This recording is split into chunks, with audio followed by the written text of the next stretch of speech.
haven, preserving the eternal annals of Warhammer. The stars bled quietly in the black, cold void. Above the rust-choked remains of Vortan's fall, a fortress world long forgotten by the Imperium's cartographers, 3 suns were dying in perfect synchrony. Each flared in pale agony, red giants collapsing into cinders, their embers casting long shadows across the Cyclopean ruins below. It was said the fortress had once held 1 million men. Now, only statues remained, shattered, eroded, half consumed by time and ash. Marble visages of forgotten generals stared skyward, blind to the heavens' decay.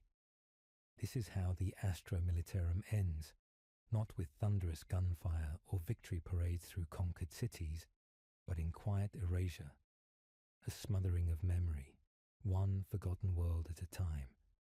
Once, they were the backbone of humanity's reach across the stars, not the shining Astartes nor the arcane fabricators of Mars, but the mortal soldier, faceless and uncounted, who bled in the dust and ice of 1,000 worlds. They fought not for glory, but because they were told to. And when they died, it was often without witness. Yet without them, the Imperium would have crumbled centuries before the heresy even whispered its treason. And from within their endless ranks rose one, General Kaiser Dreikel. He was not born a noble. His hands were calloused with labor before they knew the grip of a laser gun. Raised in the industrial hives of Calvarax Prime, he knew the taste of recycled air and the scream of rusted machines long before he ever saw a sky. He had no lineage, no augmetics, no sigil of a great house. Only a mind forged by pain and an iron will that would one day carry the banners of entire sectors. But it began in silence. He stood now before the broken statue of his younger self. It was a crude monument, overgrown, half-collapsed, streaked with corrosion. Around him, the ruins whispered with the ghosts of soldiers who once called him Lord General Militant. He had led them to victory on Morivar, broken the cults of dust on Zaratha Secundus, and defied the tyrant kings of the deep void. And yet, in the end, he could not save them from time, because Kaiser Dreikel had not aged, not in the years after the Crusade, not during the quiet rebellions or the sundering of Segmentum Obscurus. His body remained strong, untouched by entropy. He had ceased counting the decades. Somewhere beyond the blood and fire, he had become something more than a man, and something less. At first, he believed it to be a gift of the Emperor, a reward for devotion, perhaps, or some ancient gene artifice buried in his blood. But then came the whispers, from the Mechanicus, from the Order Chronos, from the black vaults beneath Terra. You were never meant to return, they told him. No one was meant to survive Karsus Thorn. Karsus Thorn. The name lingered like poison. A moonless tomb world, lost in the warp for 97 years, then spat out into reality as if time had not passed at all. It was there that Dreikel led his last true campaign. It was there he found the Cathedral of Nullstone and Silence, where no vox could speak and no soul could pray. And it was there he changed. He never told anyone what he saw inside. Now, centuries later, alone among ruins, he wondered if the change had begun even earlier. The battlefield medals, the unbroken streak of victories, the way every bullet missed him in the closing seconds of each siege. Perhaps the Emperor had smiled upon him once, or perhaps something else had. But now the stars were dying. Even the warp grew still in this part of the galaxy. Astropath spoke of a gathering hush, a void pressing inward, extinguishing the light of systems older than the Imperium itself. And Dreikel, unburdened by death, had begun to feel a thing he had not known since Calvarax. Dread.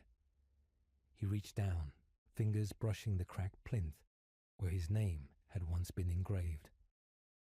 Drakor, saviour of the southern marches, it had read.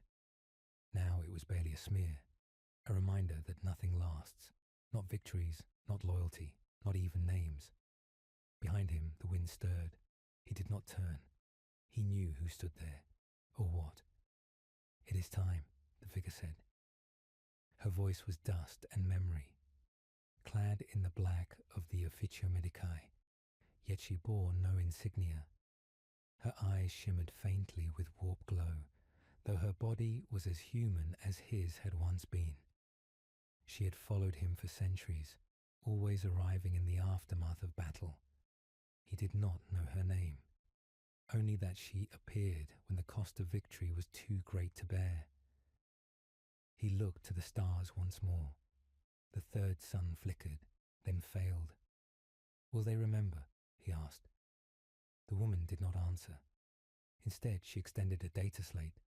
On it, a single symbol flickered, an old seal, worn and ancient, the mark of the High Lords of Terror. "They're calling for you again," she said. "Another war, another dying world." He took the slate. "I've become a monument," he whispered. "A weapon they no longer understand. They do not know what I am now." "Then remind them," she said. But Kesor Drakor no longer served orders. He served only the weight of his memory, and memory had become a curse. As the last of the suns died, the fortress fell into shadow. The stars above Wotan's fall went silent, and somewhere in the dark, the gears of war turned once more. The fires had not stopped, even after the silence fell. The orbital lance strikes had torn through Cadia's crust, splitting its foundations with brutal finality. Billions were turned to light and dust. What remained drifted in fracture, splintered continents adrift in a tide of molten stone and black gravity. Where once stood a bulwark against the eye of terror, now hung a wound in space itself. But from the wreckage, life crawled forward. Aboard the Magnificat of Wrath, orbiting the edge of the scar, Wotan Decimus sat alone in the strategium chamber, bathed in the pale glow of dying hololiths. The walls around him were cracked, not from battle, but neglect. Everything aboard the Magnificat groaned with age. Like him, it had lasted long past its design.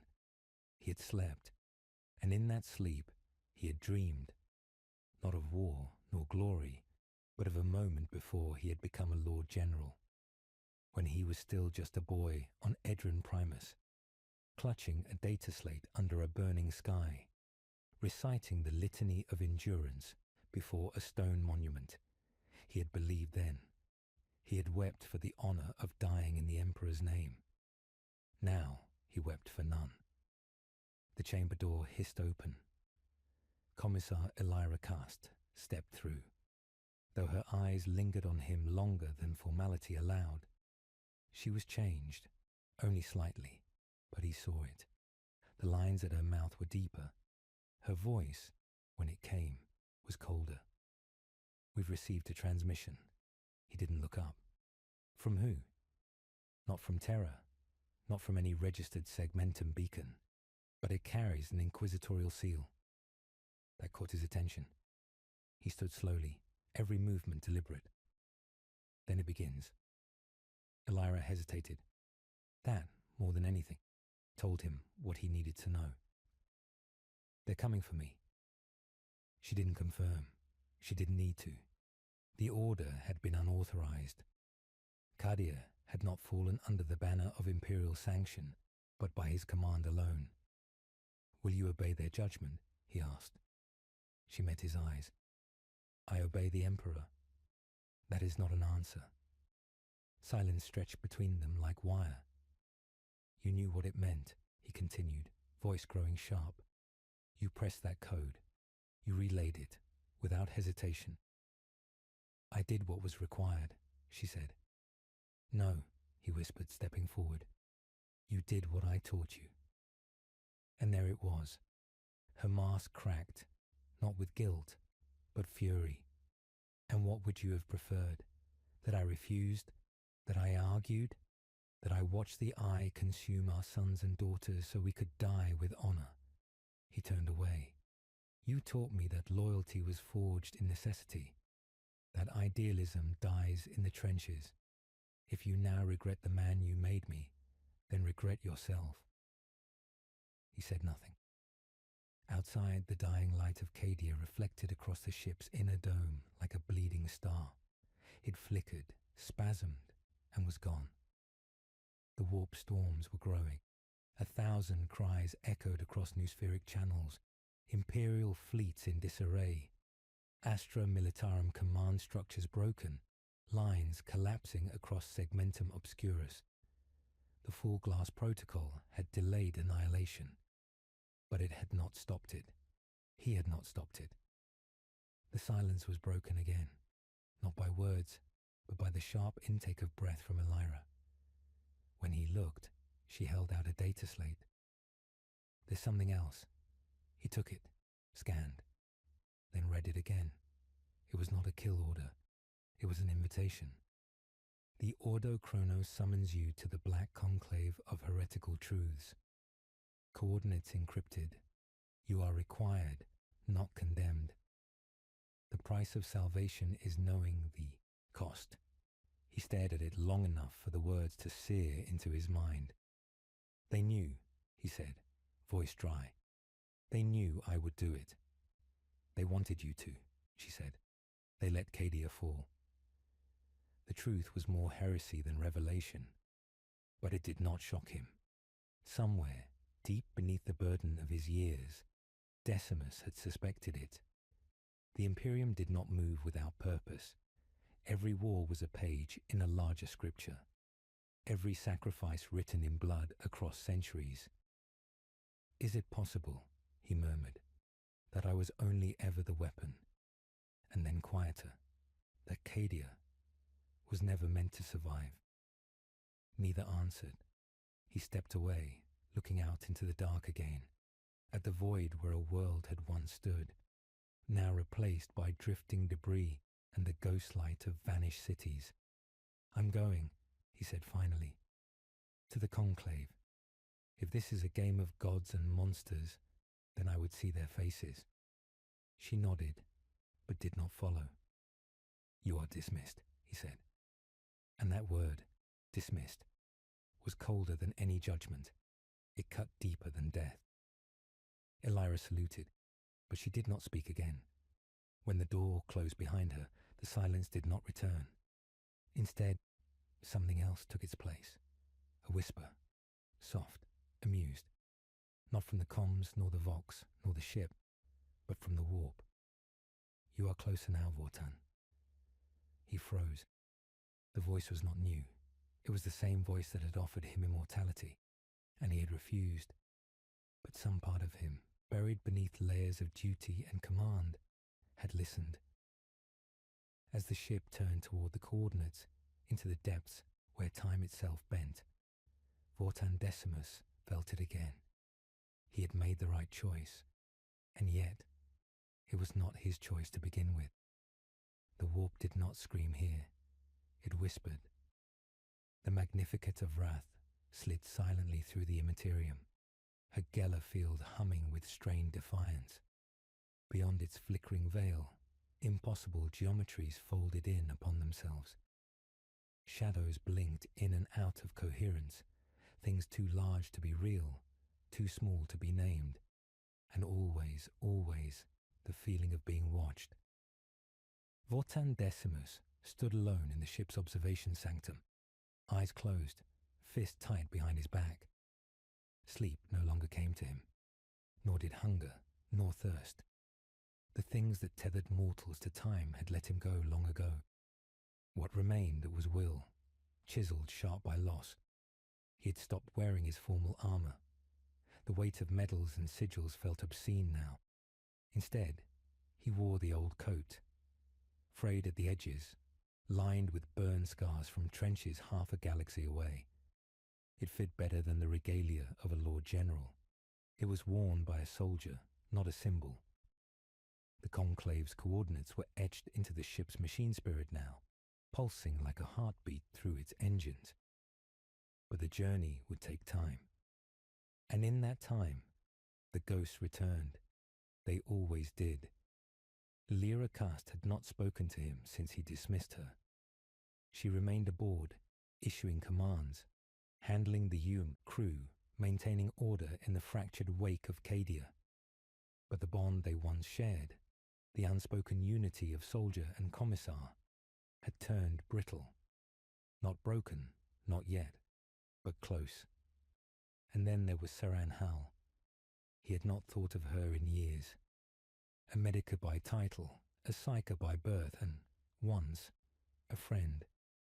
She had travelled with his original crusade force during the Arx Motis campaign, when he was still merely General Decimus. They had seen death together, saved each other more times than he could count. She had been the one to drag him back to life on the blood-drenched sands of Villis Cour, whispering half prayers and burning her own soul to keep his from slipping away. He had not seen her since Carsus Thorn, but now, as the warp bent around his vessel, her voice echoed through his thoughts. Not memory, not madness, a call, a warning. You're not done paying the price. He opened his eyes.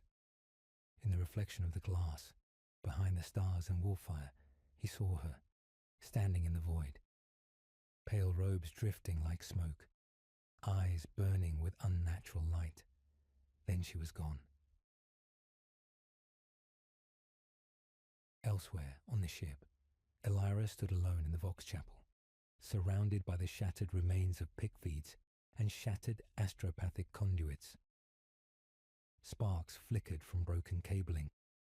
The ship's choir had long since fallen silent, most consumed during Cadia's final moments.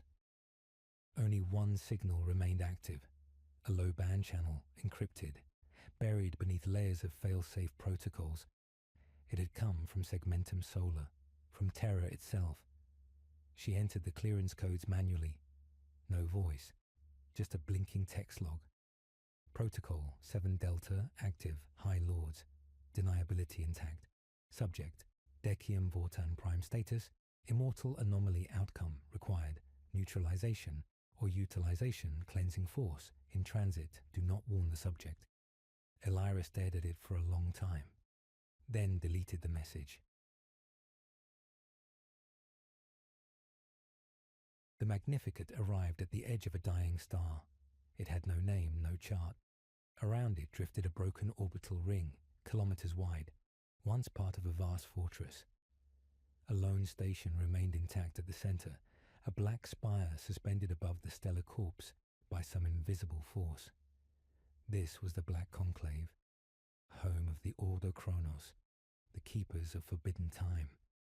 They hailed only once, a single phrase. Time has chosen you. Enter, if you dare see its face. Vortan stepped from the gunmetal halls of his ship into a corridor of null light and iron, where time itself felt muffled, slower. Each footfall echoed twice. Inside the conclave he saw them, figures draped in black and brass, masked and silent, inquisitors who had long forsaken names, Astartes in Terminator plates bearing no chapter colours, a solitary tech priest, his mouth sewn shut, but his mechadendrites twitching in constant calculation. And in the centre, waiting beneath a great fractal chronoglyph, was Saran Hal. She had not aged either. Her eyes were filled with sorrow, and with warning. You should not have come, she said. I had no choice. There's always a choice. You just didn't like the cost. He stepped forward. What is this place? A graveyard for broken timelines, for truths the Imperium cannot afford to speak aloud. You were brought here to be judged, but also to be used. I won't serve them, he growled. I won't be their weapon again. She tilted her head. You misunderstand. You were never their weapon. You belong to something much older now. What are you talking about? She pointed to his chest. The thing that spared you. The thing that made you immune to time. You think it was the Emperor? He said nothing. Her voice was quieter now, barely a breath. It wasn't. And from the edges of the chamber, the other figures began to chant, not in Gothic, not in low tongue, but in a language older than the Imperium, a language that pulled at the seams of reality itself. Vortan Decimus, hero of Cadia, stood still, and for the first time in a century, he felt fear. The chamber breathed, not with air, but with time. Its geometry twisted when unobserved, walls rippling like reflections in dark water, the ceiling fracturing into unknowable depths. Reality here was fragile. It bowed beneath the weight of unseen watchers. Vortan stood still in the conclave's heart, his hand hovering near the hilt of his sword, out of instinct, not hope. He knew weapons had no place here, not against whatever it was that had claimed a part of him, body, mind, or soul. Saren Hal watched him from across the glyph-etched floor. The other conclave figures had fallen silent, their chant cut off like a string snapped at tension's edge. One by one, they turned and left the chamber, leaving only her and him. What have you done to me? His voice cracked through the thick silence. I need truth, not riddles. She looked at him like a mourner at a grave that refused to stay closed. You died on Carcer's Thorn. We both know that. I remember the wound. I remember the darkness. And I remember waking. She nodded. There is a place beneath real space, she said. Not the warp. Something deeper. A stillness older than stars. We call it the nullum. No thoughts, no souls. Only the echo of what was left behind by the first dying gods. The Citan. She shook her head. No, not even them. The Citan fed on reality. These things never lived to begin with. They are not entities. They are concepts, principles, the echoes of endings. He stared. And one of them touched me. It didn't touch you, Vortan. It claimed you. When you fell on Carcer's Thorn, something in the way you died, your refusal, your defiance, resonated. You didn't return from death. You were rewritten. He felt the weight of her words descend upon him like gravity made thought. He remembered the way time moved strangely around him, how wounds closed too quickly, how his reflection never aged. He remembered a voice in the void, speaking in syllables that scraped the walls of his skull. What does it want? No one knows. It may not even be capable of wanting. But it learns. It watches. You are the aperture, the eye it sees through. And the Imperium? She hesitated. They suspect. Some of the High Lords want to study you. Others want to purge you. To them, you're no longer a man. You're a breach. The weight of it all coiled around him like an old enemy. Cadia was dust. The guard he once led scattered or enslaved by the tides of chaos. And now he wasn't even himself. Just a shell haunted by something deeper. His voice turned hard. Then why bring me here? Why show me this? Saren stepped forward and pressed a small data cube into his hand. Because there's something coming through you. A signal. A pattern embedded in your neural wake. The Ordo Chronos has detected echoes of it rippling outward from your existence, repeating across history, across timelines. What kind of signal? She looked away. A map. To what? To the thing that watches. He felt cold spread from his chest, his spine locked. And then the chamber began to scream. Not sound, not even warp song. It was the sound of memory unraveling.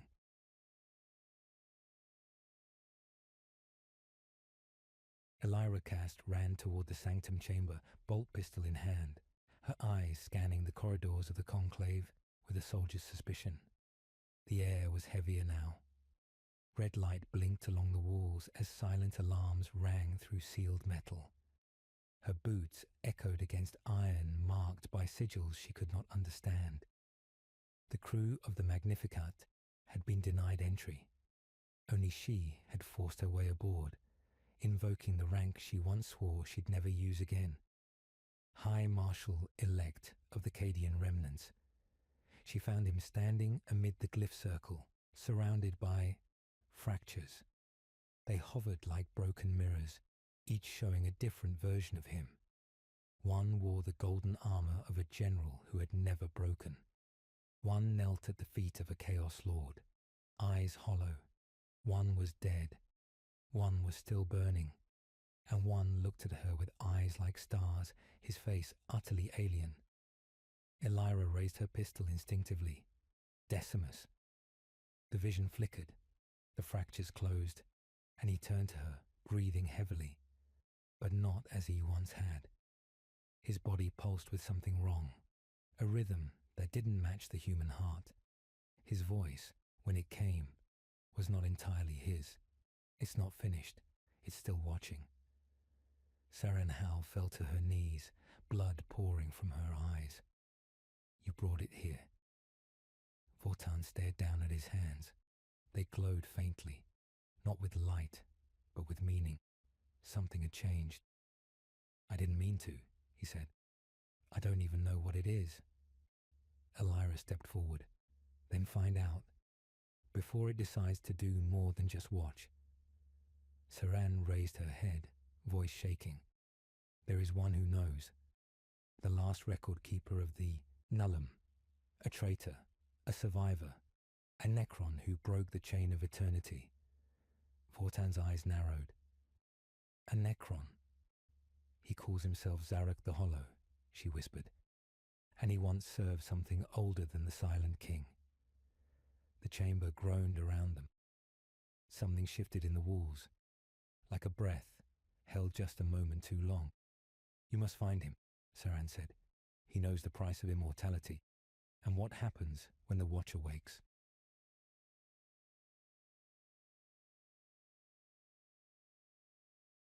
Later, in the quiet of the Magnificat's war room, Wotan stood alone again, watching a hololith projection of galactic space twist and reorient. At its center, a dead world, long since erased from Imperial charts. Ancient symbols spun around it, necrontic glyphs, seared into void memory. He spoke without turning. Set course for the Zarak expanse. Elira stepped beside him, her face still grim. You think we'll find answers there? I don't know. She paused. Do you still bleed, Wotan? He did not answer. And somewhere, far from warp and void, beneath tombs buried in black stone, the thing that watched tilted its gaze. Its time was not yet, but soon. Soon. They emerged into silence. Not the stillness of empty space, but the absence of space itself. A place where even echoes went to die. The void above the Zarak expanse was wrong. Stars blinked too slowly. Nebulae hung suspended in place, like brushstrokes frozen on the edge of reality. Time here hesitated, as if reluctant to follow its ordained course. Even the Magnificat, hardened veteran of warp storms and demon tides, creaked under the weight of a place not meant to be trespassed. Wotan stood at the viewing array, eyes fixed on the dead world below.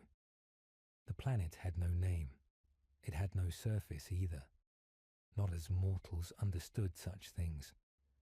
From orbit, it resembled a shattered obsidian sphere, broken along tectonic scars that pulsed faintly with green light. A Necron tomb world, long since gone dark. Yet something still moved within. Something very old. Elira entered the command chamber behind him, her voice low. We've scanned the crust. Every structure beneath it runs on residual energy, barely active. But there's one signal still transmitting. Deep core. broadcasting in a repeating pattern. He didn't turn. Coordinates? She handed him a data slate. Already locked, but the tech priests are refusing to land. Say they hear voices. He met her eyes then, what was left of them still his own. Do you? A long pause. No, she said, but I see shadows where there should be none, and I'm not sure if they're ours. They descended in silence. The gunship pierced the crust like a blade through parchment, drawn toward the single active conduit pulsing within the planet's shell. Green light rose to meet them, faint, pulsing, mechanical. The tunnel they followed had once been a mag-rail line, wide enough to ferry war, engines fast enough to cross continents in seconds. Now it was a grave, and every surface was inscribed with names. Not words, names. Vortan touched one as they disembarked. It hummed under his gauntlet. Each sigil belonged to a being who had once lived, died, and refused to forget. Necronte, Elira murmured, before the biotransference. He nodded, and for the first time, he felt something stir in the chamber beneath them. Memory. It wasn't his, but it knew him. The central sanctum was impossibly large, a cathedral inverted and buried in the bones of the world. Black pylons rose like obsidian ribs, curling inward toward a singular throne. It wasn't ornate, it was ancient, built before ornament had meaning, before the Necrons even remembered why they built at all. He waited on the throne. Zarach, the Hollow. He was not like the others Vortan had seen. His armor was not bright, but dulled by time and entropy. His frame sagged beneath the weight of invisible centuries. His eyes burned dimly, not with hatred or power, but with understanding. He spoke before they did. You are late, Vortan Decimus. The words echoed not in the chamber, but in Vortan's mind. Elira stepped back, hand near her weapon, but Vortan only approached. You know me. Zarach tilted his head. I knew you, across lifetimes, across simulations. You die, again and again. Sometimes a hero, sometimes a tyrant, sometimes something else. Vortan's throat tightened. I'm told something watches through me.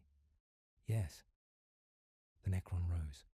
He was tall, taller than any man, but there was no malice in his movement. It watched us too, when we shed our flesh, when we cast aside mortality.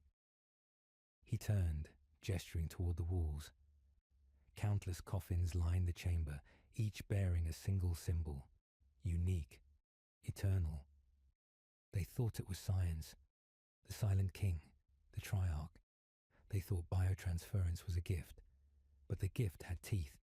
Something stepped between the spark and the machine. It did not grant immortality. It fed on it. Vortan took a step forward. The Nullum. Zarach's gaze flared faintly. You speak of the place without echoes. I've seen it, felt it. Then you know it is not a place at all. It is the shadow cast by choice, the absence of end. To live forever is to cast yourself into its eye.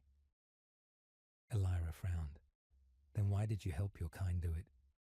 Zarach turned slowly. I did not. I betrayed them. He raised a single metallic hand. The lights dimmed. A holographic cascade bloomed in the air. A map not of stars, but of decisions. Each branch split infinitely, a tree of time woven from might-have-beens. This was my rebellion. I tried to remember what they forgot, that even immortals must choose to live. Vortan's voice turned raw. And what does this thing want? Zarach looked at him with something approaching pity. It wants nothing. It is want. It is unending. And now it has you. A deep hum echoed through the chamber. Something woke beneath them, a shudder through the planet's crust. The light flickered. Zarach turned slowly, one hand raised in warning. You've brought it closer. Vortan clenched his jaw. I didn't choose this. No, but you're the first who might end it. What do I do? Zarak approached. For the first time, Vortan felt small. The Necron extended a hand, not in attack, but in offering. Come with me. Let me show you what the Silent King dared not see. The Forge of Names. The place where identities are unmade. Where the first Necrontyr soul was severed. Elira raised her weapon. And if it kills him? Zarak did not even look at her. It cannot kill what does not belong. Vortan stared at the hand for a long time. Then he took it, and the tomb collapsed around them, not in destruction, but in memory.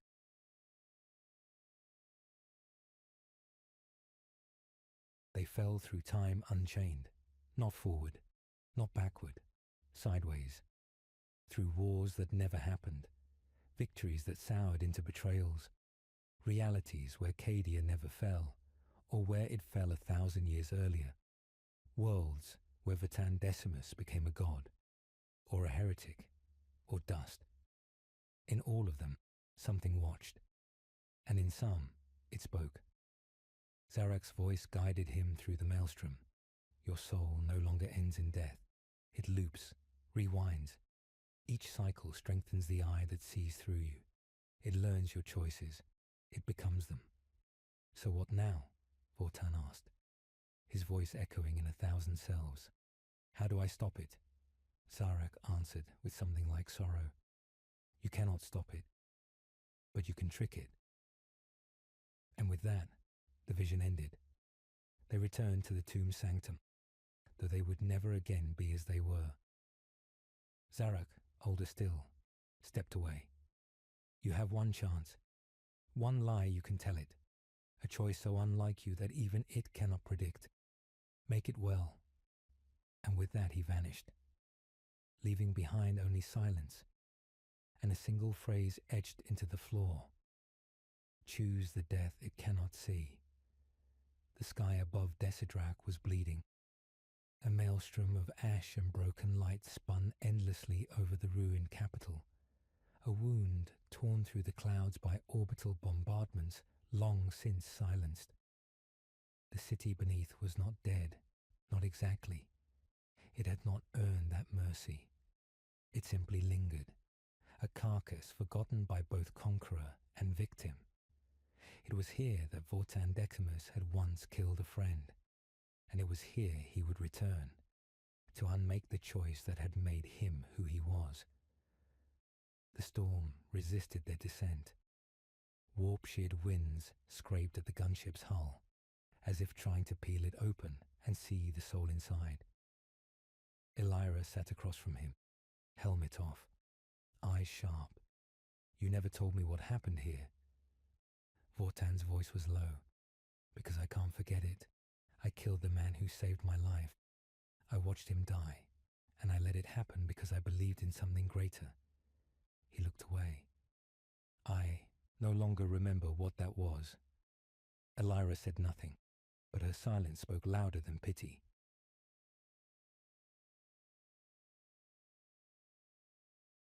The gunship landed in the skeletal remains of a cathedral, once a monument to Imperial faith, now an open wound of shattered glass and collapsed saints. The statues lining the nave had been reduced to torsos and fractured wings.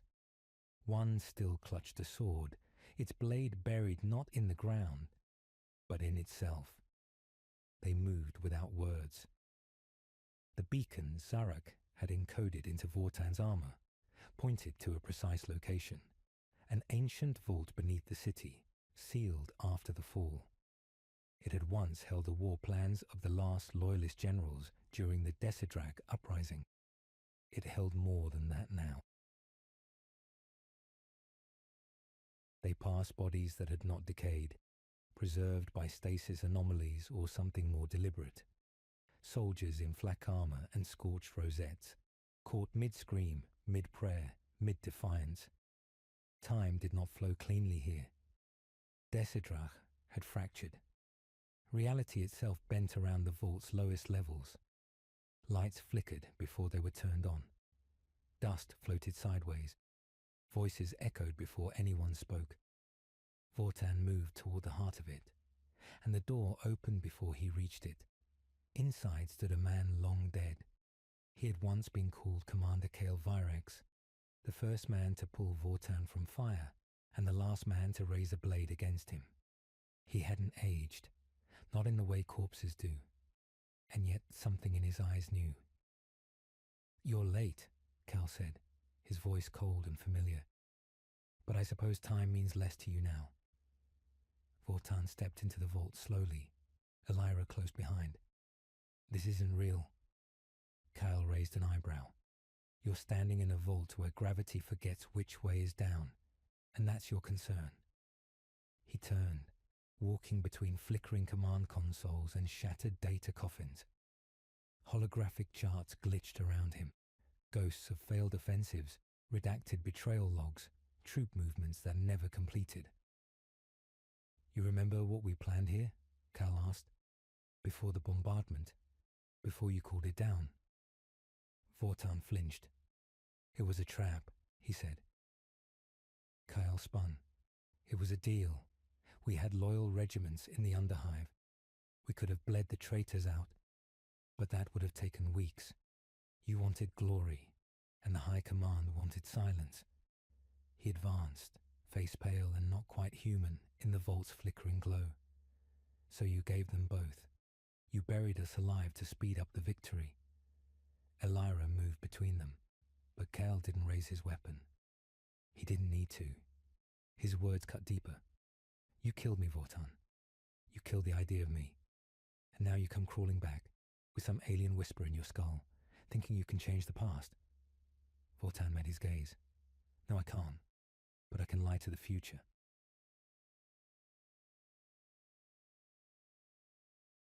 The vault's core chamber opened around them. A crystalline memory engine hummed in the center. Older than the Imperium, built atop Necron substructs twisted to human ends. Zarek had called this the Lie Machine, a mechanism left by a desperate king who once tried to undo the cost of immortality by changing a single thread of fate. One lie, one impossibility, so grand, so out of character, that even the being watching him, the thing in the shadows between timelines, could not see it coming. "What's the lie?" Elira asked. Vortan stared at the interface. Lights flickered. The machine recognized him. "I let him live," he said. Kael's eyes narrowed. "You didn't?" "No," Vortan said, stepping toward the console. "But I will. Just this once. Somewhere, in one branch of reality, I walk away. I disobey. I choose mercy instead of glory." Kael scoffed. "And that's supposed to fool the thing that watches you?" "It might," Vortan said, "because I never made that choice before.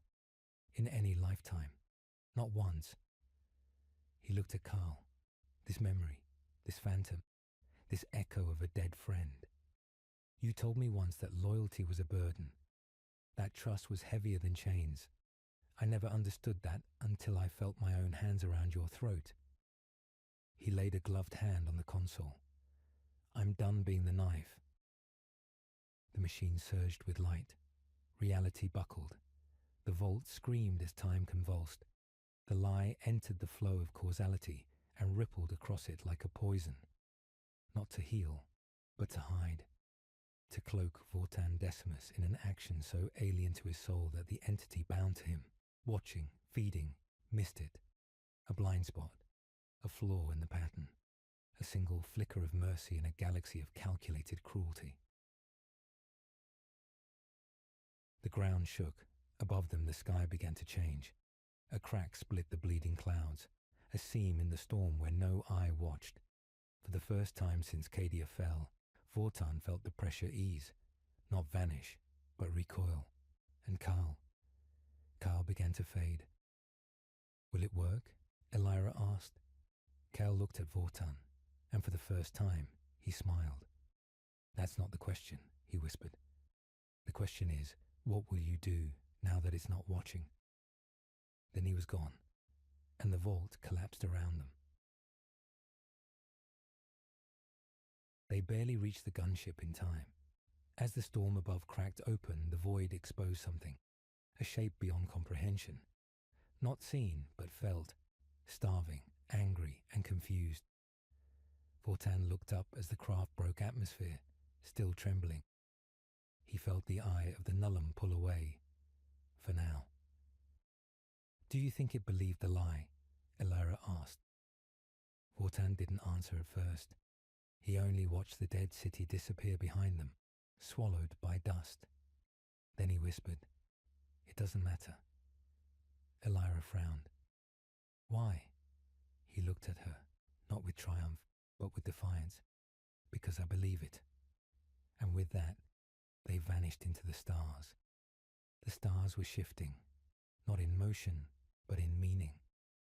Across the outer edges of Segmentum Obscurus, reality trembled, not from a supernova or warp rift, but from something quieter, more insidious. Someone had lied to the past, and something ancient had noticed. Not immediately, not as a god might, but as a beast might notice the scent of blood gone sour, a pattern disrupted, a thread pulled loose from an infinite weave. The nullum stirred, and those who served it felt the change.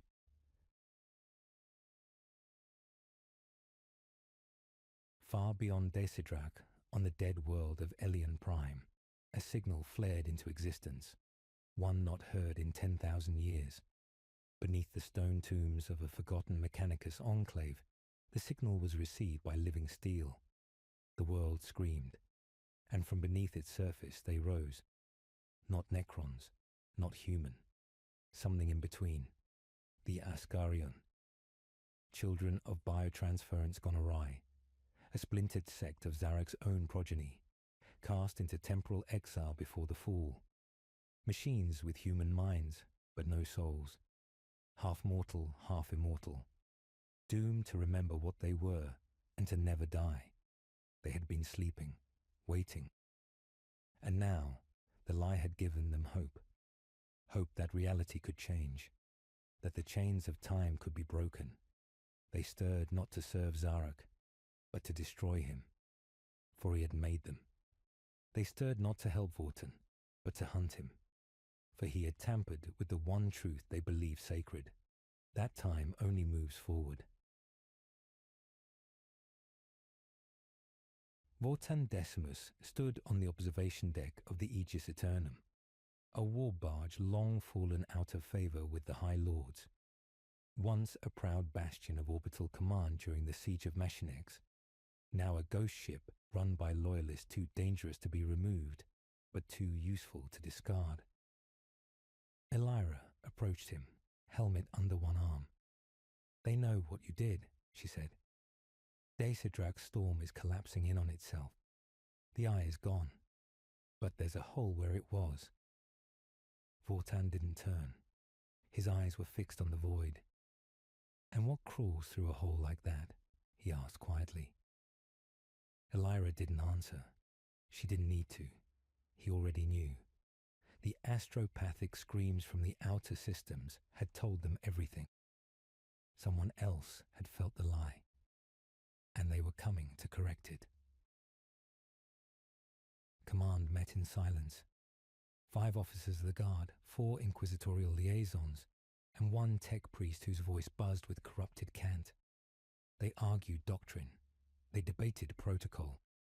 But Vortan said only one thing. "We must speak to the Emperor." A silence fell thicker than before. One of the inquisitors, Drenna Vosk, stood slowly, as if the words themselves offended her spine. "You would approach the Golden Throne with this blasphemy? You would confess that you tampered with the timeline, that you forged a lie into the warp and hoped the thing in the void wouldn't see?" Vortan met her gaze. He did not flinch. "No, I will not confess. I will warn." Another officer, General Kalis, slammed his augmetic hand on the table. "The ecclesiarchy will never allow this. You'd be silenced before your ship passed Saturn." Vortan turned toward the viewport. Then we do not go to Terra. He stepped closer to the glass, where a sliver of light had begun to bloom in the corner of the void. Zarak left me a name, he said, one that even the Adeptus Custodes fear to speak, a place the throne itself pretends does not exist. He looked at them all. We go to Ozymandias. The name hung in the air like a toxin. Ozymandias, the first tomb world, a relic of the Necron dynasties before their betrayal of flesh, buried in the ruins of stars so ancient the warp refused to flow near them. If Desidrak was a grave for loyalty, Ozymandias was the grave for truth.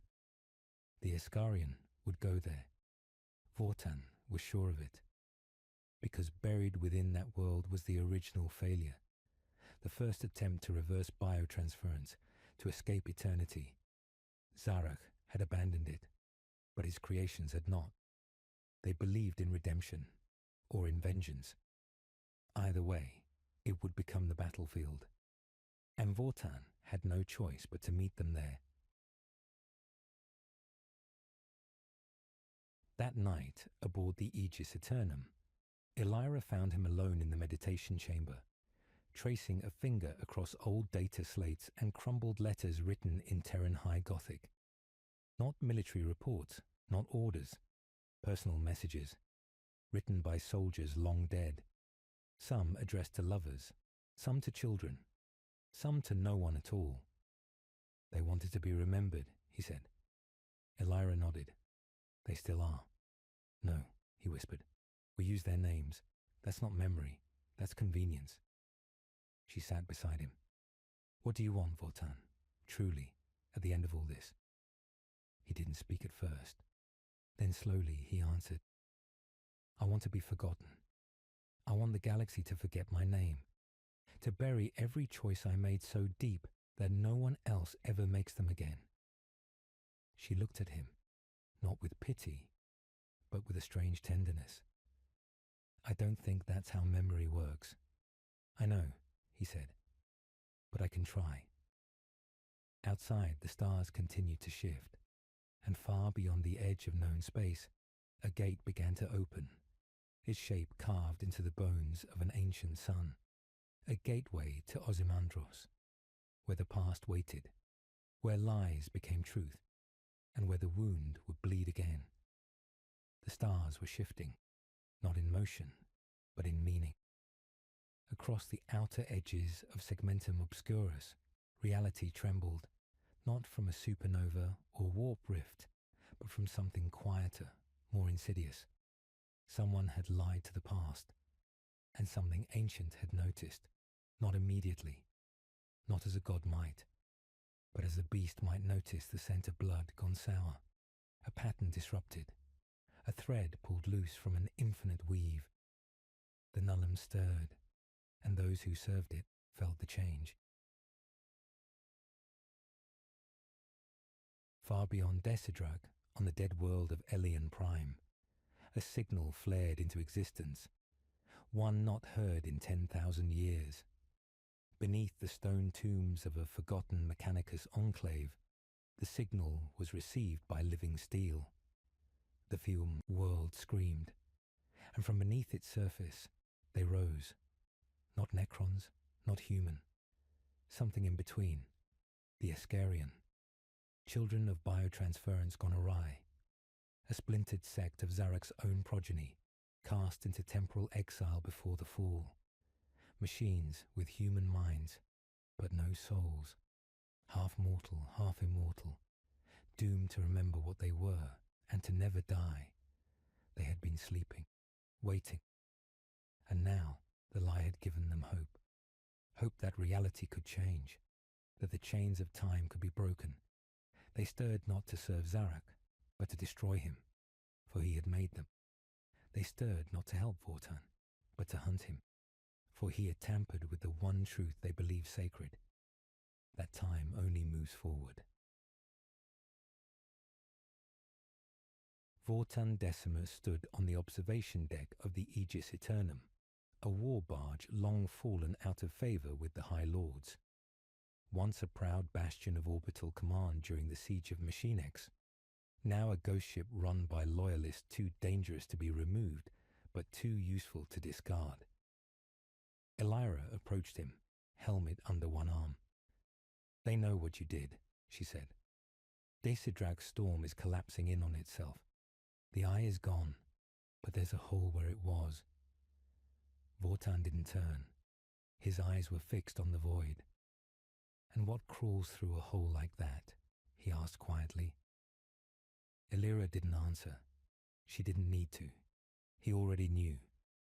The astropathic screams from the outer systems had told them everything. Someone else had felt the lie, and they were coming to correct it. Command met in silence.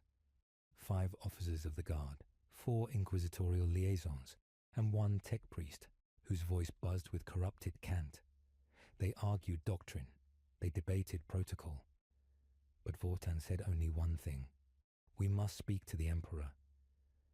A silence fell thicker than before. One of the inquisitors, Drenna Vosk, stood slowly, as if the words themselves offended her spine. "You would approach the Golden Throne with this blasphemy. You would confess that you tampered with the timeline, that you forged a lie into the warp and hoped the thing in the void wouldn't see?" Vortan met her gaze. He did not flinch. "No, I will not confess. I will warn."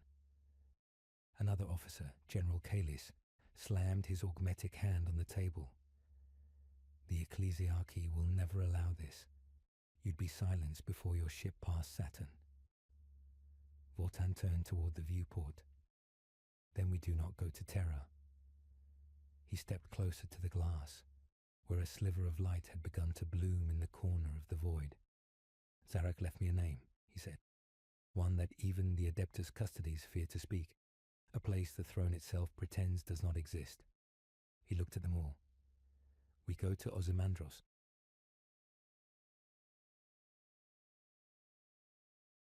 The name hung in the air like a toxin.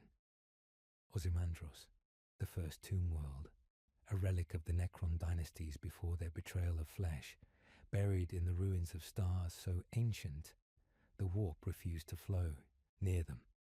If Desidrak was a grave for loyalty, Ozymandias was the grave for truth. The Iskarian would go there. Vortan was sure of it, because buried within that world was the original failure, the first attempt to reverse biotransference, to escape eternity. Zarek had abandoned it, but his creations had not. They believed in redemption, or in vengeance. Either way, it would become the battlefield, and Vortan had no choice but to meet them there. That night, aboard the Aegis Eternum, Elira found him alone in the meditation chamber, tracing a finger across old data slates and crumbled letters written in Terran High Gothic.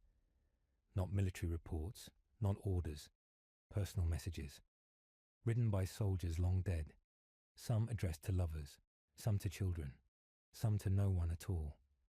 "They wanted to be remembered," he said. Elira nodded. "They still are." "No," he whispered. "We use their names. That's not memory. That's convenience." She sat beside him. "What do you want, Vortan? Truly, at the end of all this?"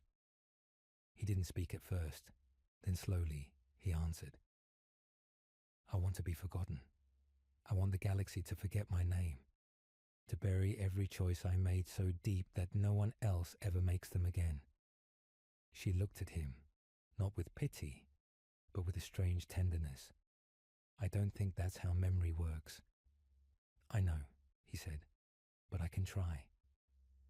Outside, the stars continued to shift, and far beyond the edge of known space, a gate began to open, its shape carved into the bones of an ancient sun. A gateway to Ozymandias, where the past waited, where lies became truth, and where the wound would bleed again. The descent into the vault of Ozymandias was not measured in distance, but in memory. Each level peeled away layers of Vortan's past, like sediment exposed beneath a dying ocean. The stone was smoother here, the air heavier. The deeper he walked, the more time began to resist him, as if the very fabric of causality sought to deny his passage. Behind him, Elera followed in silence. Around them, the Iscarian made no sound, their movements like ghost thoughts through non-linear corridors. At the lowest level of the vault, beyond even the reach of memory, a single chamber pulsed, not with life, with continuity. There, behind a veil of silver mist, stood a throne of obsidian and bone. Upon it, a figure, clad in archaic warplate, half rotted with age, yet gleaming with impossible resilience. One eye burned with golden light, the other an empty socket, black as the spaces between stars. He looked up, he saw himself, and he smiled.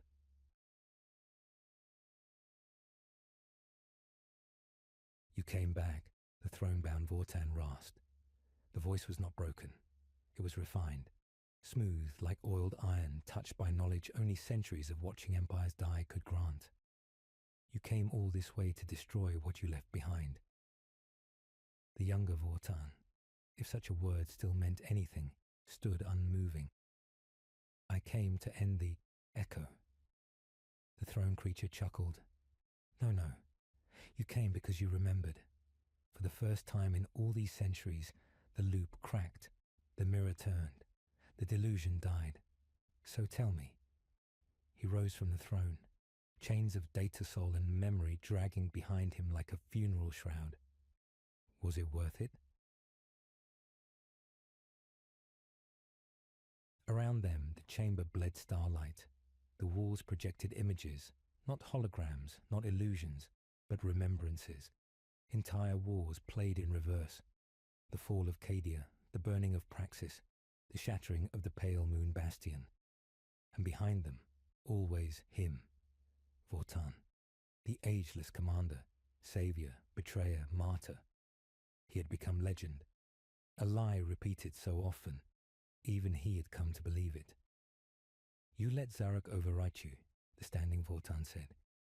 "He fractured your soul and built an engine out of the fragments." The older one's smile faded. "No, you let him." "I never would. You already did."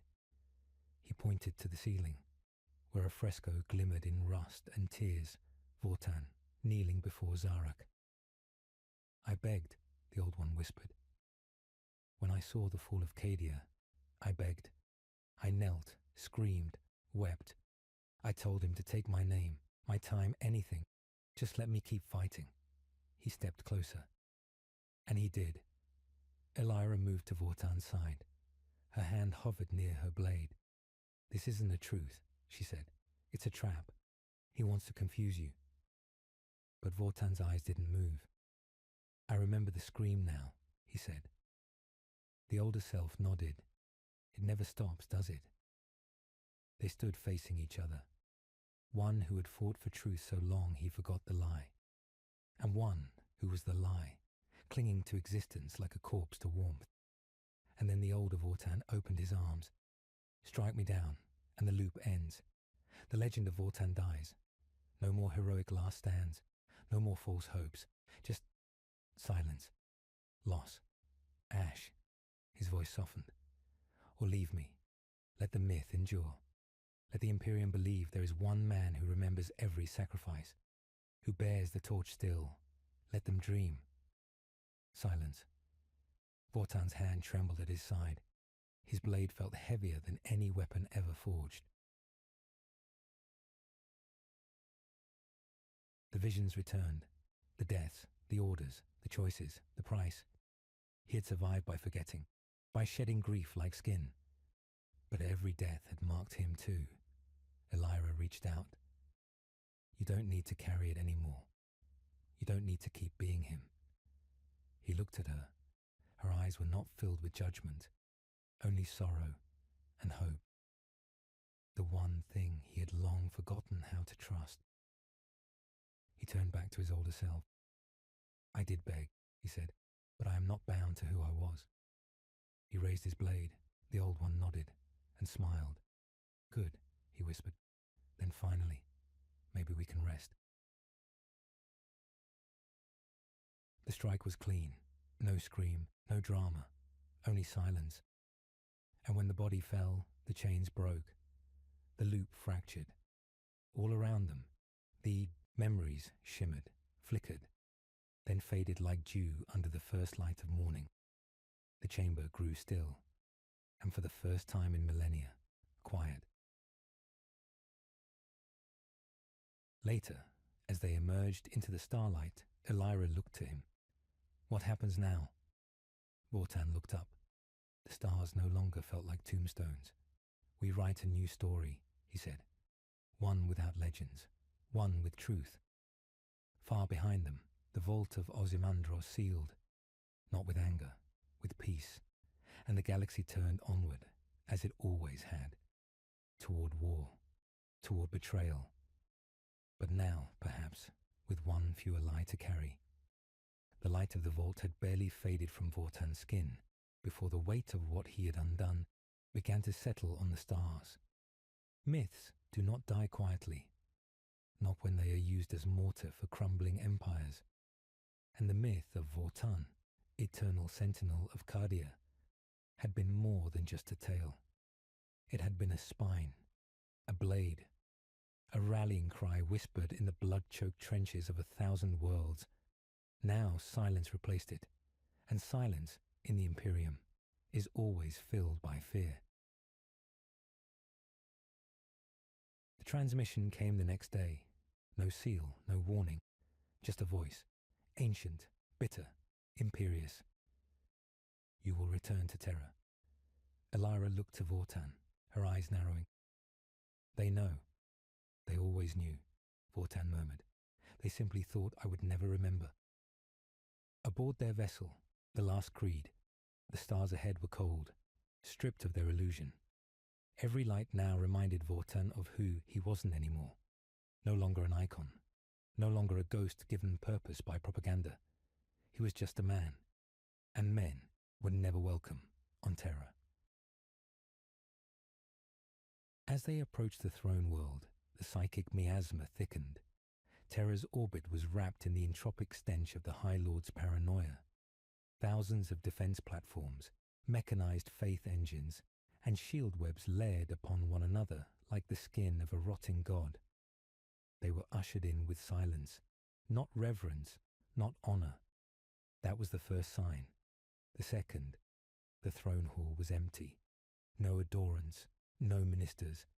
Only 12 shadows seated in a crescent of black iron, beneath the gaze of the Emperor's ruined, unblinking golden corpse. The High Lords. Lords not of valor, but of utility. Lords of silence and compromise.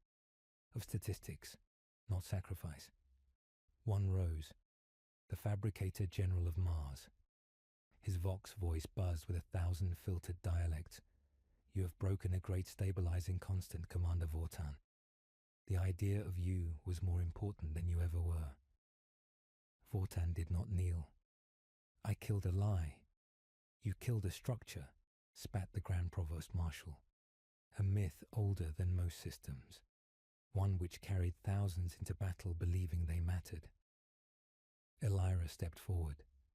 "Then perhaps you should have made them matter, instead of needing a myth to trick them into dying." The hall shuddered. Not physically, politically. Words were weapons here, and truth the most dangerous kind. The ecclesiarch leaned in, eyes glowing with feigned sanctity. "You were never meant to awaken. Your memory was fractured by design, implanted falsehoods, controlled legends. You were not a man. You were a mechanism, a failsafe for morale." And when I remembered, the ecclesiarch's smile withered. "You became a liability.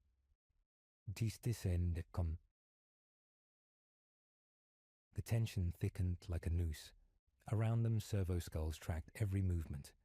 Gun servitors, cloaked in banners of gold and blood, waited in alcoves. "You will return to your post," said the Grand Master of the Officio Assassinorum. "Publicly, you will make a statement of loyalty, Reinforce the legend. March in parades. Offer blessings. We will give you a new Zarek to fight if you must. Vortan's voice was soft. No. The air froze. I will not be made a lie again. A pause. Then, we expected this, said the Lord Commander Militant. You've always had resistance, but this is not your choice anymore. From the shadows behind the throne, a figure stepped forth. Tall, broad, armored in midnight steel etched with unreadable glyphs. A Primarch? No, something older, forgotten. Its voice was neither cruel nor angry, just final. You belong to the Imperium, Vortan. You always have.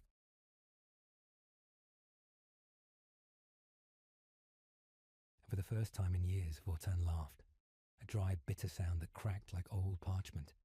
No, he said. I belong to hope. I belong to the men and women who died screaming my name, not knowing it was a puppet's whisper. I will not wear your chains again. The midnight figure stepped forward. Then you have chosen exile, or worse.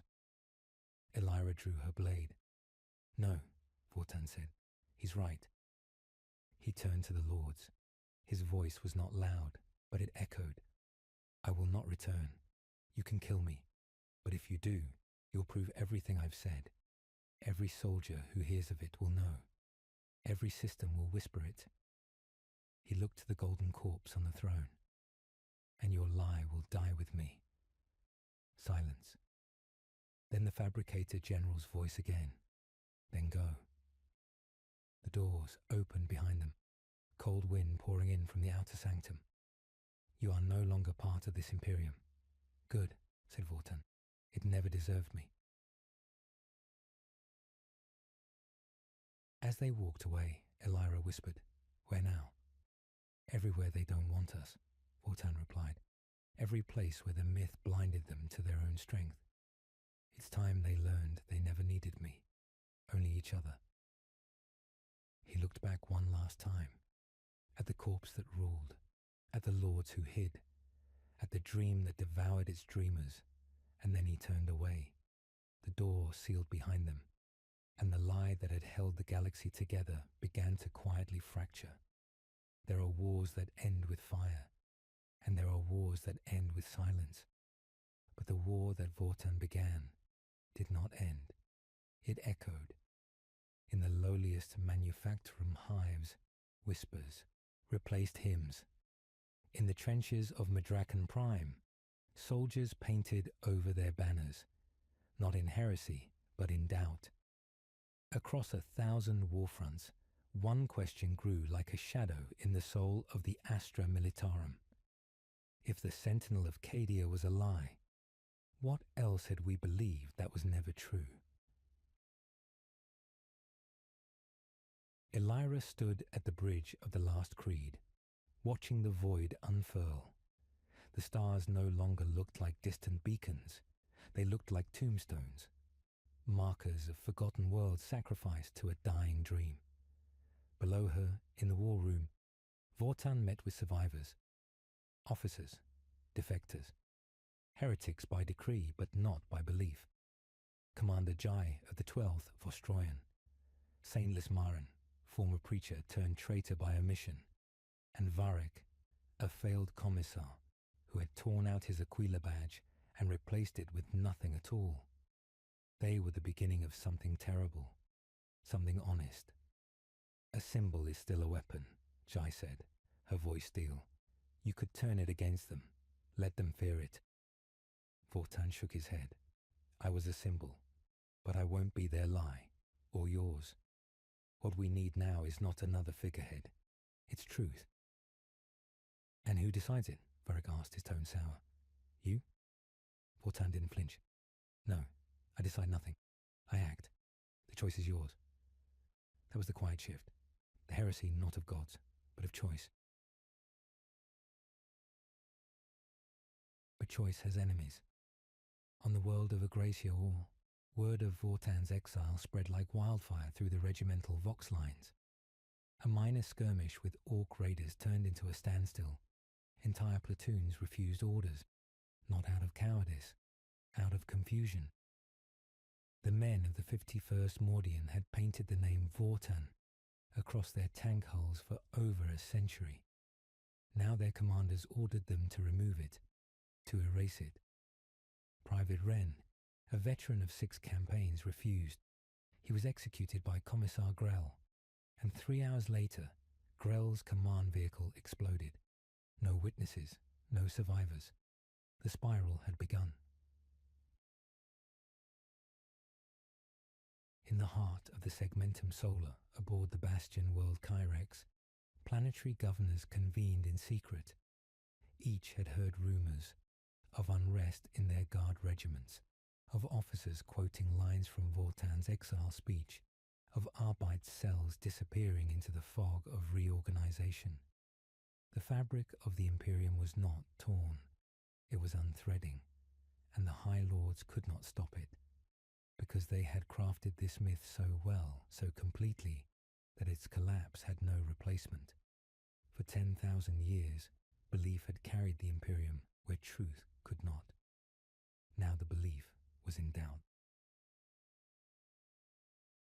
On their way to the edge of Segmentum Obscurus, Vortan and Illyra docked at an abandoned watch station over the dead world of Ragos. The station's lights flickered like memories of battles never won. They were met not by soldiers, but by pilgrims. Men, women, psychers, deserters. Unshaven, unsanctioned, unwanted. And yet they bowed. Not in worship, but in understanding. "You were a lie," said one of them. A blind woman with augmetic tears stitched to her cheeks. "But the pain you carry now, it's real, and so is the truth that followed you." Vortan asked, "And what truth is that?" "That we've been dying for someone else's dreams. Maybe it's time to dream our own." He felt it then, subtle, terrible, the birth of something, a movement. He did not want it. But the galaxy does not ask. It chooses.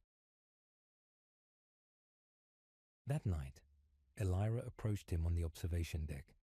Behind them, the stars blinked like ancient, watchful eyes.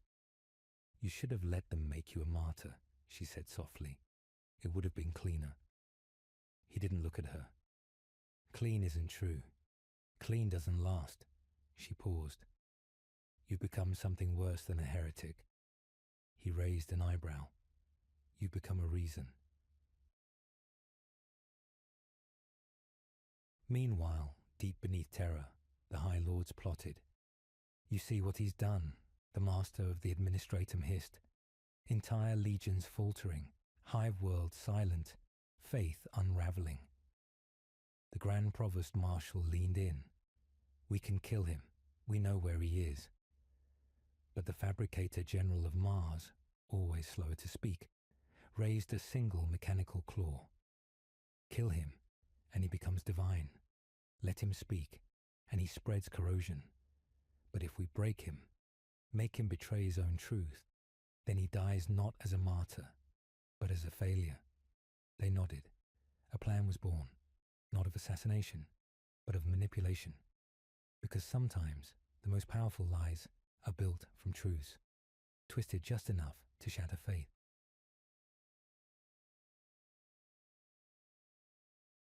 Vortan, unaware of the trap, watched the pilgrims sleep, some dreaming of freedom, others of peace, all doomed. Illyra stood at his side. "What do we do now?" she asked. Vortan answered without looking. "We start teaching them how to fight again. Not for banners, not for dead emperors, but for themselves." And so, across 1,000 worlds, a silent insurgency began to whisper into the hearts of the Imperial Guard. Not a war, not yet, but something more dangerous: hope. The fires that spread across the Imperium no longer burned from lasguns or bombardments. They came from within, small, unseen, impossible to contain. Faith unraveled not in grand cathedrals, but in bunkhouses and barracks, in whispers passed between fatigued lips after the vox lines fell silent. in officers hesitating 1 second too long before giving the order to die. It was not rebellion, not yet, but it was worse than disobedience. It was doubt, and in the Imperium of Man, doubt is heresy. On the death world of Karix, the 114th Talon Desert Riders held the line against an endless Tyranid assault. Days blurred into weeks. Officers died, Vox lines cut, reinforcements promised, but never came. Then, in the ash-filled dusk, a transmission crackled through an old forgotten channel. Not a command, not a prayer, a voice. We fought to preserve a lie. Now we fight to remember who we were before it. The voice of Vortan. They didn't abandon their posts, but they didn't pray that night either. And when the regimental commander ordered a final charge with no medicae, no support, no plan, 30% of the troops refused. No rebellion, no mutiny, just silence and stillness and a long, terrible pause. Not all welcomed the new words. In the hive sprawl of Dersha Khan, deep in the underhive where the walls bled rust and the air was thick with chemical ghosts, a man once known as Commissar Dren Silas scrawled the words of Vortan across a shrine wall. By morning, he was dragged through the streets by ecclesiarchy zealots and burned alive atop the pyre. And yet, when the flame died, 10 more voices rose. They called it the Creed Reborn, not a rebellion, a reframing. But while the Imperium burned on the edges in the dark between systems, a shadow moved in secret, not under banners of gold or black, but grey, the colour of betrayal, the colour of silence. Elira noticed it first, the movements, the intercepted missives, the strange hesitations among their own. You feel it too, she said to Vortan as they orbited the forgotten forge moon of Liscard the Seven, waiting for their next rendezvous with defectors. He didn't look up. They're not all here for us. She nodded. Some are here for you. He confronted the first of them 2 days later, Varric, the former commissar, whose devotion had always seemed too blunt, too theatrical. You knew I would return, Varric said calmly, unarmed. But you didn't know how. You were supposed to be dead, Vortan said. His voice was quiet, yet harder than he remembered it ever being. I was supposed to be a lot of things. Varric stepped forward. No anger, just truth. You made them believe in something again, Vortan. But belief is never pure. It gets shaped, twisted. Others have come. They say your message isn't enough, that we need more than truth. We? Vortan asked. You've joined them. No, Varric said. I've been them, since before Cadia fell. And there it was, the revelation. Vortan had not merely ignited rebellion. He had activated something older. An ideological contagion buried in the heart of the Guard since the heresy. A secret faction, patient and bitter. Soldiers who had waited for centuries for someone, anyone, to crack the shell of obedience. They did not want Vortan's truth. They wanted his name. They called themselves the Ashen Crown, a hidden sect of officers, psychers, generals and ideologues disillusioned with the ecclesiarchy, but unwilling to embrace the chaos that festered beyond the veil. They believed in man, but not in the empire of man.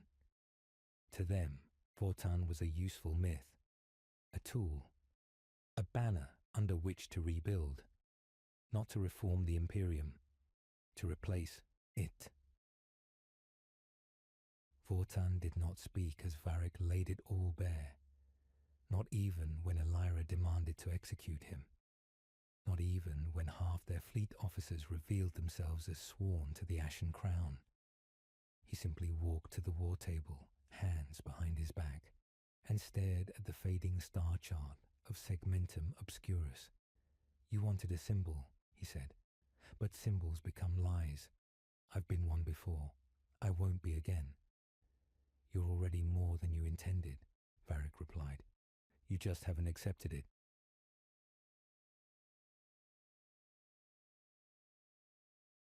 That night, Elira approached him, her face pale with fury and fear. They don't need you alive anymore, she said. They need your death to validate their war. And what do you need? He asked. She didn't answer right away. Then quietly, you. He turned away, but her words stayed. The next day, Vortan gathered those still loyal, the last few officers who had not bowed to Varric's ideology, who still followed him not because of what he represented, but for who he was. He did not make a speech. He gave no orders. Only a question. Are you willing to fight for the idea without me? That was the test. Of them. Of himself. They answered, quietly, steadily, yes. So Vortan vanished, not into death, but into myth. He left behind no trail, no vox message, no bloodied martyr's cloak, only silence. And the Empire shook beneath the weight of that silence. Because now, no one knew what he believed. No one knew what side he chose. And in that uncertainty, factions splintered. Faith fractured. Armies turned upon themselves. The Ashen Crown began to war against its own offshoots. Ecclesiarchy worlds locked down their regiments. The Guard fragmented, not defeated, not conquered, but broken by a single terrible question. What if the last honest man no longer believed in any of us? The last known image of Vortan was not a hololith nor a pick capture, but a memory, etched in Elira's mind like a scar across a battlefield. He had stood in silence before a dying star, eyes heavy, cloak torn, the weight of empires in his shoulders. Then he was gone, vanished, not captured, not slain, chosen silence. And silence had become the loudest rebellion of all. In the weeks that followed, the Imperium stirred like a wounded beast smelling blood. Astropaths screamed in tongues. The High Lords of Terror convened emergency sessions under gold-lit chambers, not to speak Vortan's name, but to erase it. But memory clings like rust, and the Guard remembered. Elira stood aboard the Resolute Reproach, a reconditioned Gloriana-class flagship, now in orbit over the dead forge moon of Liskar. The ship trembled not from impact, but from choice.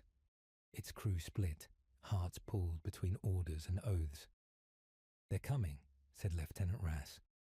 Young, still, despite the scarring from high fire. Imperial Task Force. High Gothic ident codes. No. Diplomacy channels. Just approach vectors and boarding procedures. She nodded. They weren't here to speak. The first wave hit like a hammer. Tempestus scions in jet black carapace moving like machine ghosts. They bore no insignia, only purity seals and silence. No speech, no sermons, just execution. The Ashen Crown, fractured though they were, responded with fury. The Resolute burned from the inside. Corridors turned to flame-choked death mazes as Guard fought. Guard, not for belief, but for ownership of it. Elira moved through it like a phantom, killing only when needed, saving only when it mattered. She sought the heart of it all, the vault chamber, where Vortan's last words were stored, his final transmission, sealed beneath voice lock, gene seal and prayer. If they reached it before her, they would not destroy it. They would twist it, make him say things he never meant, make him a martyr for lies.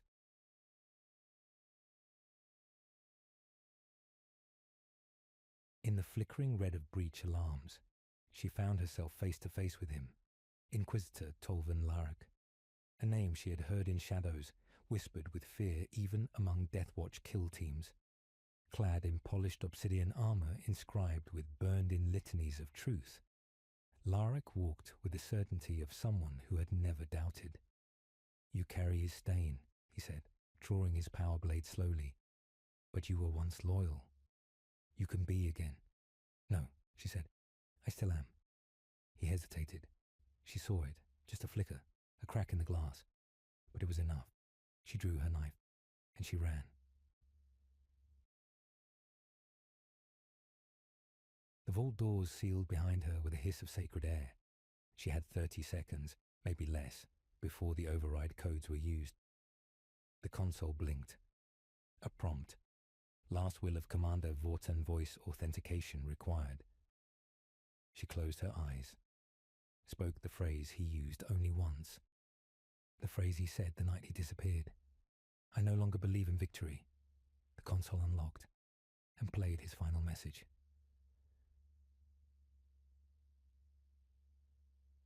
No grand speech, just a whisper. "If you hear this, I'm gone, not dead, but finished. I leave no legacy, no commandments, only the truth that I failed. I tried to make soldiers human again, but they wanted gods. I will not be that god. If you must fight, fight for yourselves, not for me. I'm not worth remembering." And Elira wept, because that was why he mattered. Not because he led them, because he didn't want to, not because he won, because he refused to lie to win. That was the truth the Imperium could not tolerate. Not rebellion, but honesty. The vault doors blew open. Fire and light poured in. Inquisitor Larek stood there, his blade slick, his eyes cold. "Erase it," he said, "or die." But behind Elira, the message had already broadcast. Across every guard ship that still remembered. Across channels once thought lost. Across the soul of an army. Not a call to arms. Not a rallying cry. Just the voice of a man who stepped away. And in doing so, left a void the Imperium would never fill. Larek struck, and she struck back.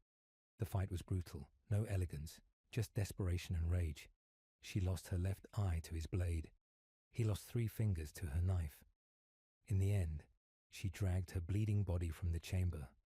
Larek wounded and silent, unable to stop what had already spread. Vortan had returned, not in body, but in doubt. And across the galaxy, guard units began to ask a question no commissar could survive. What do we believe in, now that no one is watching?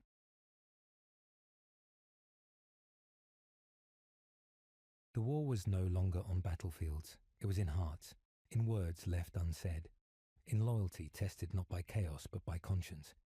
And in that war, every man and woman who ever held a lasgun stood alone, with no gods, no heroes, only choices. The real war was just beginning. The stars burned strangely now, not with light, but with memory.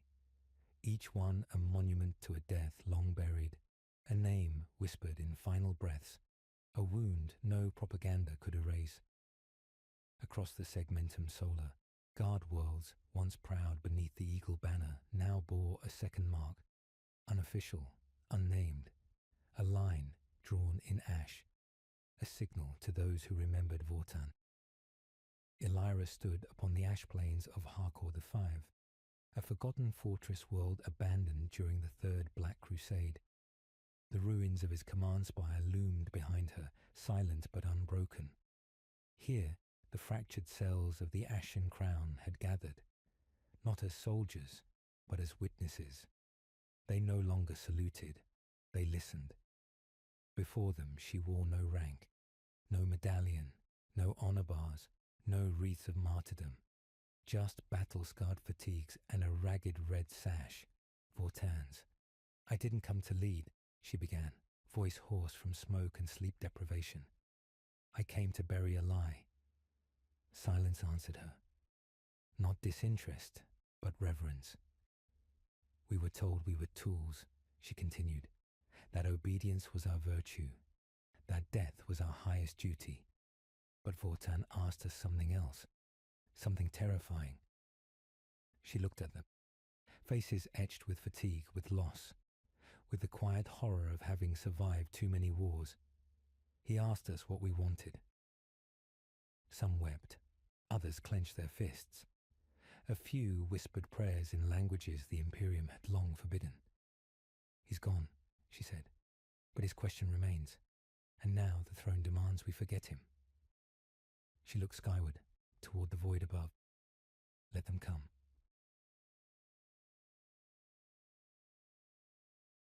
They did.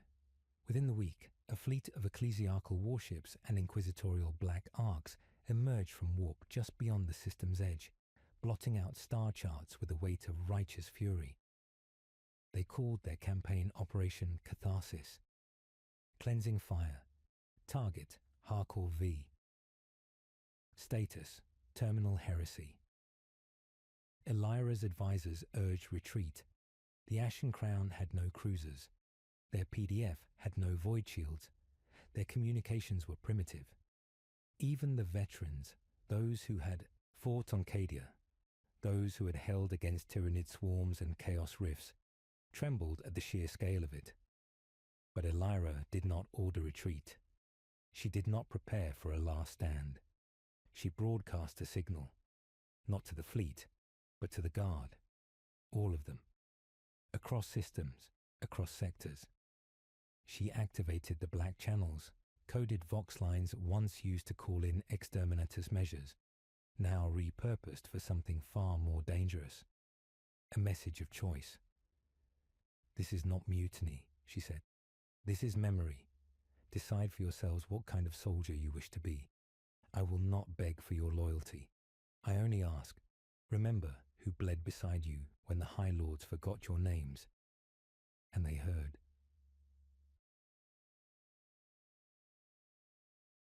From the fire moons of Avric to the silent glaciers of Tiran Prime, Guard units paused mid-drill. Commissars hesitated mid-execution. Across the Imperium, entire regiments feigned engine failures, diverted convoys, accidentally fired upon Inquisition scouts. Not in open rebellion, no, never that. Just doubt, weaponized. The Inquisitorial fleet arrived above Harcourt 5 and found silence. No shields, no resistance, just quiet, too quiet. They began the descent with force. The first landers were swallowed in seismic mines. The second wave was drawn off course by false beacons. The third wave finally touched down and found no one. Elira had emptied the world. Quietly, efficiently. The Ashen Crown had moved on, and in doing so, revealed the Empire's greatest weakness. It could not kill what it could not find.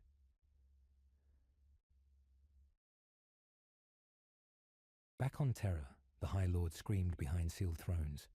Inquisitor Larak returned bloodied but alive, preaching that the heresy was spreading through subtlety, not chaos, not demons, but memory. His warning fell not on deaf ears, but afraid ones, because even now, in the Schola Progenium training halls, whispers had begun, cadets asking about Vortan, questioning doctrines, looking not to saints, but to the fallen. And so, the Imperial response was silence. Records deleted, monuments destroyed, Elira classified as lost in action. Vortan's name buried beneath redacted histories, but the truth had already passed through the bloodstream of the Guard, and it festered.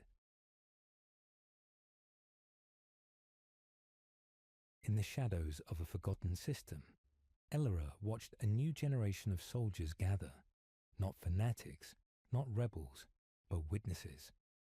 She trained them not in glory, but survival, not in obedience, but discernment. She told them the truth, every painful inch of it, and then she told them this: "You don't fight for me, you don't fight for Vortan, you don't even fight for humanity." She leaned forward, gaze sharp as a bayonet. "You fight so the next soldier can choose, so they have a moment, just one, where they get to ask, why am I killing? And if they don't have that moment, we've already lost.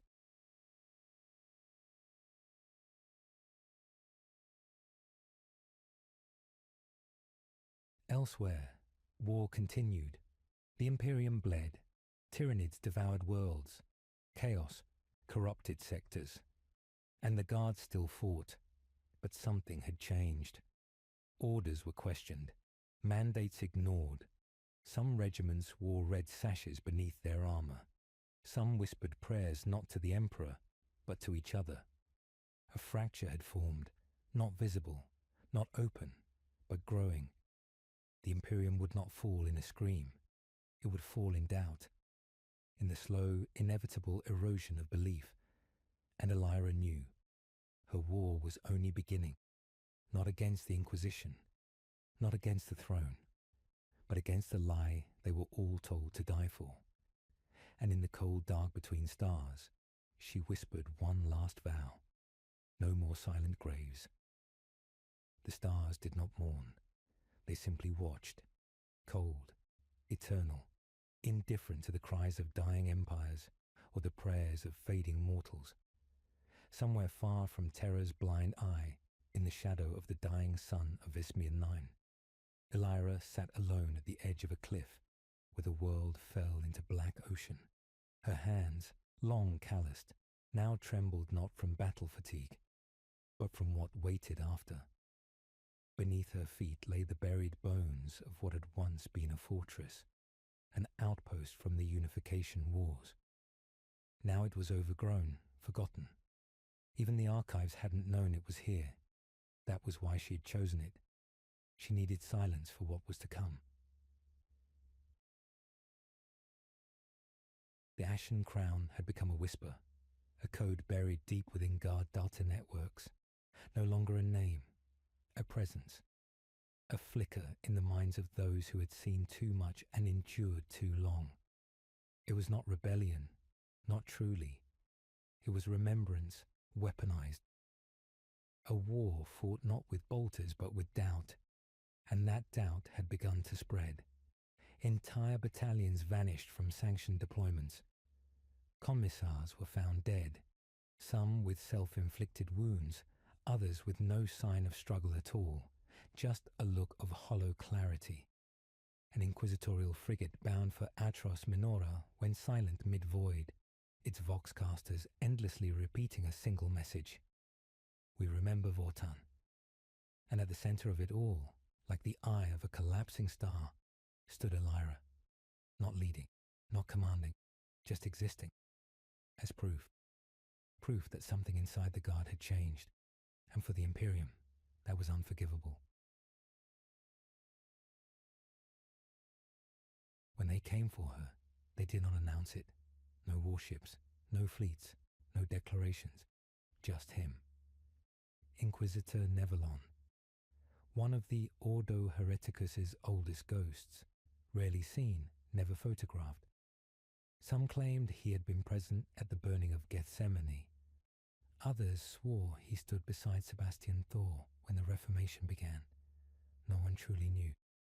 Only this: when Nevelon arrived, people disappeared. He stepped through the storm winds of Vesmian 9 alone.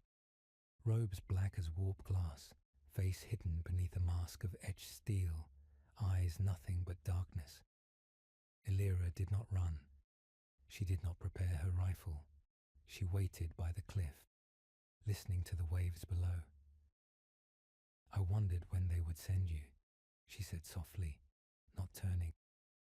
Nevelon's voice was like paper burning in cold water. "You made yourself too loud to ignore. I only ever told the truth. And for that, you die," he said, without malice. "No," she said. "For that I matter." He stepped closer. "You should be angry. I am tired. And that is why you lost." "No," Lyra said, rising. "I won. You just don't know it yet." He raised his hand. Light shimmered, but he paused, because she didn't resist. There was no plea, no fury, only a strange quiet strength in her gaze, as if she saw through him, as if she knew what he had once believed before time and protocol had hollowed him out. Do you think killing me will unmake what we've done? She asked. Do you think you still control them? They are soldiers, he said. They will obey. She stepped to the cliff's edge. No, they'll choose, and that terrifies you. For the first time, Nevalon said nothing, because it was true. He had seen the shift, the moment when orders no longer guaranteed obedience, when loyalty became conditional, when guard commanders began thinking. One mind awakened was survivable. 10,000 was a virus. A galaxy was revolution. And this woman, this Elira Varn, had lit the match with nothing but grief. He raised his hand again, slower this time. The null field shimmered around her. She staggered, knees buckling. Still, she did not scream. She looked at him one last time. I am the voice that came after silence, she whispered, and I will echo long after you forget my name. Then she stepped backward and fell.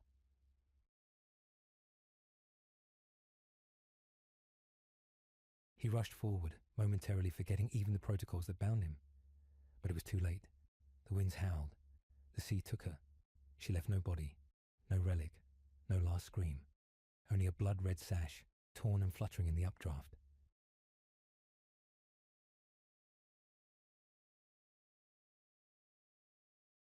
Across the stars something shifted. On the training fields of Madras, a cadet refused an order to shoot a fellow recruit for failing a code chant. The commissar hesitated, then lowered his bolt pistol. On Fort Corrales, the entire 13th PDF regiment disappeared. No records, no Vox trails, just gone, like mist in the dark. And on the walls of a garrison chapel on Velkis, a single phrase was found burned into the plasteel. We are not tools. We remember Vortan. We remember Elira. And still the Imperium persisted. It always would. But now, deep in the marrow of the Guard, in the black quiet between orders and obedience, something else persisted. Choice. Not loud, not fast, but like a crack in the foundation of a fortress. One breath, one step, one refusal at a time. A slow, creeping freedom. The stars did not mourn, but in the void, between the silence and the storm, a whisper could be heard. Faint, persistent, unkillable. No more silent graves,